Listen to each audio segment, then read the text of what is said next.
3 ઓક્ટોબરને લગભગ સવારે 11:30 વાગે અરબી સમુદ્રની અંદર શક્તિ વાવાઝોડું ઉત્પન્ન થયું અને બહુ જ ખતરનાક વાવાઝોડું શરૂ થયું હતું અને એ જ્યારે જઈ રહ્યું હતું ત્યારે એની જે શક્તિ હતી એ બહુ સોલિડ હતી, એટલે શ્રીલંકાએ એનું નામ શક્તિ વાવાઝોડું આપ્યું છે।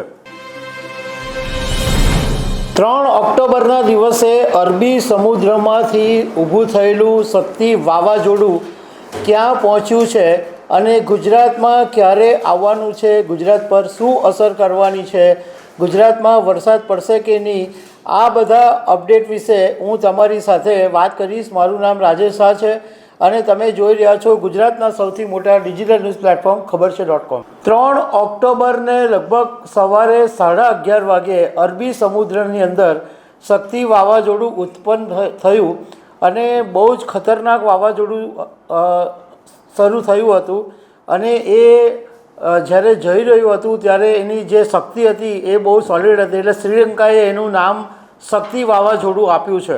દેશના હવામાન વિભાગે એવું કીધું છે કે 6 ઓક્ટોબરના દિવસે એટલે આવતીકાલે આ શક્તિ વાવાઝોડું છે એ ગુજરાત તરફ યુ ટર્ન લેશે અને ગુજરાત તરફ આવશે, પરંતુ ગુજરાત માટે રાહતની વાત એ છે કે આ વાવાઝોડું ગુજરાત આવતા પોતાની શક્તિ ગુમાવી દેશે અને એકદમ નબળું પડી જશે, એટલે બહુ વધારે પડતા નુકસાનની કોઈ શક્યતા નથી એવું હવામાન વિભાગે કીધું છે।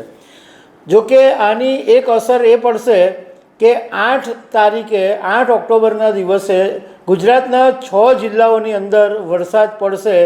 એમાં દ્વારકા, જામનગર, પોરબંદર, સુરત, નવસારી અને વલસાડ, એટલે સૌરાષ્ટ્રના 3 જિલ્લા અને દક્ષિણ ગુજરાતના 3 જિલ્લાની અંદર વરસાદ પડવાનો છે અને અમદાવાદમાં પણ છૂટો છવાયો વરસાદ પડવાની ધારણા છે એવું હવામાન વિભાગે કીધું છે। આ શક્તિ વાવાઝોડાને કારણે 5 દિવસ સુધી માછીમારોને દરિયો નહીં ખેડવા માટે સૂચના આપી દેવામાં આવી છે અને એમની પર પ્રતિબંધ મૂકી દેવામાં આવી છે।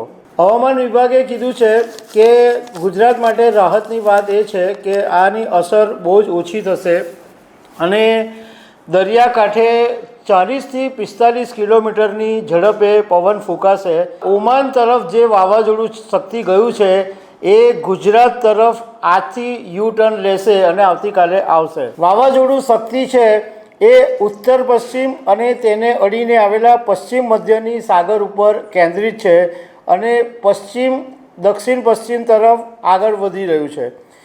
દ્વારકાથી લગભગ 750 કિલોમીટર દૂર પશ્ચિમમાં સ્થિત છે અને 7 ઓક્ટોબર સવાર સુધીમાં આ વાવાઝોડું નબળું પડી જશે। જોકે તંત્ર એકદમ એલર્ટ છે અને બંદરો પર 3 નંબરનું સિગ્નલ લગાવી દેવામાં આવ્યું છે અને લોકોને વિનંતી કરવામાં આવી છે કે હમણાં 7 તારીખ સુધી કોઈ પણ દરિયાની પાસે નહીં જાય, એટલે એક એલર્ટના ભાગરૂપે લોકોને કહેવામાં આવી રહ્યું છે। તો દર્શક મિત્રો, આવી અનેક વાતો સાથે અમે તમને મળતા રહીશું। Thank you very much.